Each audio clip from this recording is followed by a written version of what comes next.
It was supposed to be the happiest week of my life. My wedding was 5 days away. My dress was hanging in a bag by the closet, pressed and perfect.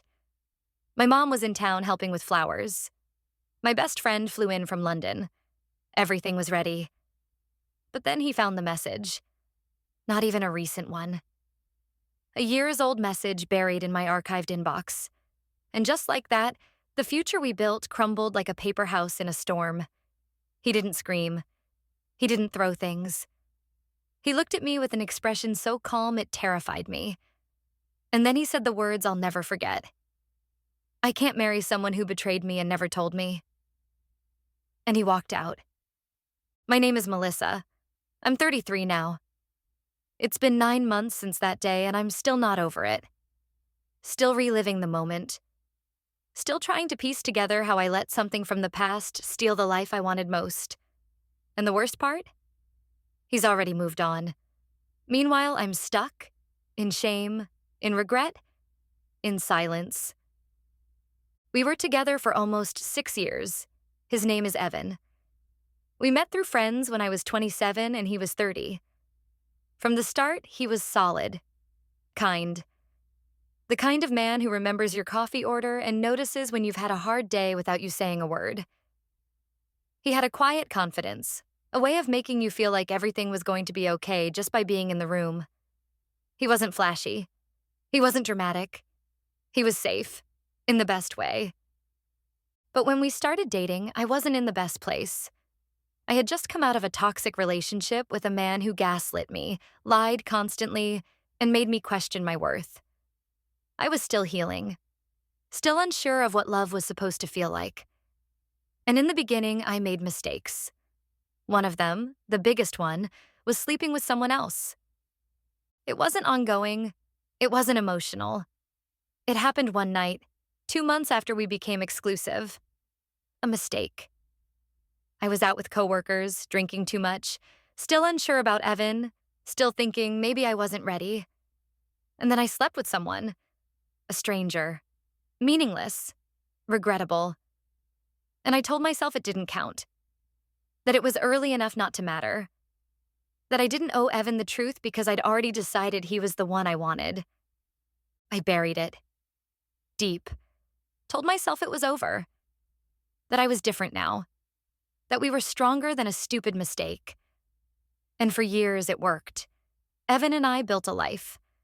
We moved in together after a year, got a dog, traveled, hosted dinners, got engaged 2 years ago in Florence. He planned it at sunset overlooking the Arno River, got down on one knee with tears in his eyes.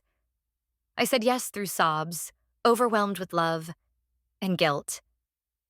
But I didn't tell him. I didn't want to ruin everything. I thought stupidly that some things were better left unsaid. I told myself that confession was selfish, that it would only hurt him, that what mattered was who I was now, not who I was then. So I stayed silent. And then, 5 days before the wedding, he borrowed my laptop to check an email from our vendor. I'd forgotten to sign out of my old Facebook account. He saw a message thread, archived, years old from the man I slept with. Nothing recent, but enough to raise questions. He read the timestamps, did the math, and came to me holding the screen in his hand. "Who is this?" My stomach dropped. I tried to explain, tried to stammer out words that sounded like reasons, but all he heard was the one thing that mattered. I cheated, and I hid it. He closed the laptop, took a long breath. "How long?" "It was one night, just once. Years ago, before we were serious." "You mean after we decided to be exclusive?" I couldn't answer, because anything I said would make it worse. He stood there for a long time. Then he asked, "Did you ever plan to tell me?" I said no. Quietly, because that was the truth. He didn't raise his voice, didn't curse. He just nodded like something inside him clicked into place. Then he said, "I can't do this. I'm sorry." I followed him to the door, begged him to stay, told him we could work through it. that it meant nothing, that I was young and confused and scared and stupid. But he was already gone. He didn't even take his bag, just his keys and wallet. And he never came back. The days after he left were a blur. I called him, texted, emailed. Nothing. I reached out to his sister. She said she understood why he wasn't talking to me and asked me not to contact him again. I tried his best friend. Same result. It was like he'd built a wall overnight, and everyone in his life was helping keep me out. And I couldn't even blame them. We canceled the wedding, or I should say, I did. He never called the vendors, never touched the refund process. That was left to me. The florist, the venue, the band. Every call I made was like peeling off a layer of my own skin. I had to explain over and over again. The wedding is off. Yes, I'm the bride. No, there won't be a new date. I cried through half the conversations, and the other half I made it through with a voice that didn't sound like mine. My mother was devastated. Not because of the wedding, because she could tell something deeper was wrong. I told her the truth eventually, and she just looked at me with this quiet heartbreak. She didn't scold me. Didn't say, "I told you so." Just, "Why didn't you tell him sooner?" And I had no answer. I stayed in our apartment for a few more weeks. It didn't feel like mine. His toothbrush was still in the bathroom, his shirt still in the closet, but he never came back. I waited. I thought maybe, just maybe, he'd cool off, come back, talk to me. But he didn't. The silence stretched longer. I wrote him letters, long, messy, ugly letters, confessing everything, apologizing for lying, for cheating, for robbing us of the honesty we built everything on. I never sent them. Eventually, I moved out. I couldn't sleep there anymore. Couldn't sit on the couch where we used to plan our future. Couldn't open the kitchen drawer without seeing the wine opener he insisted on keeping from our first trip together. Every object in that place was a ghost. So I packed my things, rented a small one-bedroom on the other side of town, and tried to start over. But it's hard to start over when the only thing you want is the one thing you ruined. I went to therapy, weekly, sat on the same couch with the same box of tissues and tried to untangle how I got here. Why I cheated, why I lied, why I couldn't tell the man I loved the truth until it was too late. The therapist asked me if I felt like I didn't deserve him. And maybe that was it.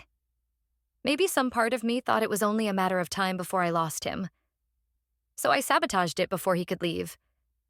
But the irony is, that's exactly what I made happen. Friends tried to help. Some were kind, some weren't. A few said, "Well, cheating's a deal breaker. What did you expect?" Others tried to comfort me. Said Evan was being too harsh. That one mistake shouldn't end everything. But deep down, I didn't blame him. I knew him. I knew how much honesty mattered to him. I knew how much trust was his foundation. And I kicked it out from under him. I saw him again 3 months later. It was a random coincidence, or maybe fate being cruel. I was in a coffee shop reading when he walked in. My breath caught in my throat. He looked good. Healthier, calm. There was a woman with him. She laughed at something he said. Her hand brushed his as they waited for their order. He didn't see me, or if he did, he didn't show it. I stayed frozen. Half of me wanted to run. The other half wanted to walk up and say something. Anything. But I didn't. I sat there with my heart pounding in my ears and watched him walk out the door with someone new. And I realized then, he was moving on. Really moving on. I went home and cried until I couldn't breathe. Not because he was dating someone else, but because I still hadn't moved an inch. I still lived in the mistake. Still replayed the conversation. Still woke up reaching for someone who no longer reached back. I haven't dated since. Not seriously. I tried a few times, but no one stuck. No one felt right. I compared them all to Evan. And not just the way he looked or spoke or made me laugh. I compared the way they made me feel about myself. And none of them made me feel as safe, as seen, as real as he did. But I know I don't get him back. That's not how life works. Some mistakes don't have redemptive arcs. Some don't end with a heartfelt reunion. Some just end. And you have to learn how to live with that ending. It's strange what the mind clings to. The little things. The quiet, mundane moments that become louder in their absence. The way he used to squeeze my hand 3 times to say, "I love you" in code. The sound of his laugh echoing from the kitchen when I played a stupid TikTok aloud. The way he'd always wait until I was fully seated before pulling out of the driveway. These moments haunt me more than any fight we ever had, because they were the real proof of his love, the parts I took for granted. I see couples now, everywhere, and I wonder if one of them is carrying a secret. If someone is holding in a truth they're too afraid to say. And I want to scream at them. Say it now. Don't wait. Don't ruin something beautiful because you're scared of discomfort. But I never say anything, because who am I to give advice? I'm the cautionary tale. I sometimes imagine alternate timelines. What would have happened if I told him early on? If I had the courage, 2 months into our relationship, to sit him down and say, "I made a mistake. It won't happen again. I want to be honest." Maybe he would have left me then. Maybe not. Maybe we would have worked through it. Rebuilt trust with real bricks, not lies. Maybe the version of us that got married would have been stronger for it. But that's the thing about maybes. They don't exist. Only what is. And what is silence. An empty apartment. An engagement ring I still haven't been able to part with. A journal full of unsent letters. A heart still tethered to a moment it can't undo. Evan is still with the same woman I saw him with at the coffee shop. I know, because I still look sometimes. Her name is Claire. She's a nurse. She runs marathons. She posts photos of sunrises and rescue dogs. She looks happy. And he looks happy with her. Not the kind of honeymoon happiness that fades, but the kind that builds. The slow, sturdy kind. The kind I once had and broke. He deserves her. He really does. I don't hate her. I used to want to. Not because of anything she did, but because she was living the life I thought would be mine. But over time, I've realized she's not my enemy. She's his peace. And I gave up my right to be that. My therapist once asked me if I forgave myself. I didn't know how to answer. Some days I think I do. I remind myself I was younger, hurt, confused.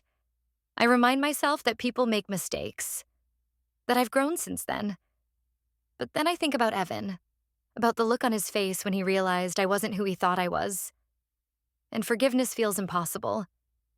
I still wear the necklace he gave me. It's subtle. A thin gold chain with a tiny charm shaped like a compass. He gave it to me after our first trip together. Said, "No matter where we go, we'll find our way back to each other." I haven't taken it off in over 4 years. Not even now. Not even though it feels heavier than it used to. Maybe one day, I'll be brave enough to take it off. I think about reaching out to him sometimes. Not to beg or ask for another chance. Just to say sorry. One last time. To let him know I'm still carrying it. Not to guilt him, but to acknowledge the hurt. To make sure he knows that what we had mattered. That I know I broke something sacred. But I won't. Because that's not my place anymore. My place now is to live with the lesson. To carry the weight of my choices without asking him to share it. To become the kind of person who would never make the same mistake again. Even if no one's around to see it. This story doesn't end with a grand reunion. There's no dramatic airport scene. No last-minute wedding. Just me, sitting at a window, watching the world move on while I slowly stitch myself back together. And maybe that's okay. Maybe not every love story is meant to be a forever. Maybe some are meant to teach us what not to take for granted.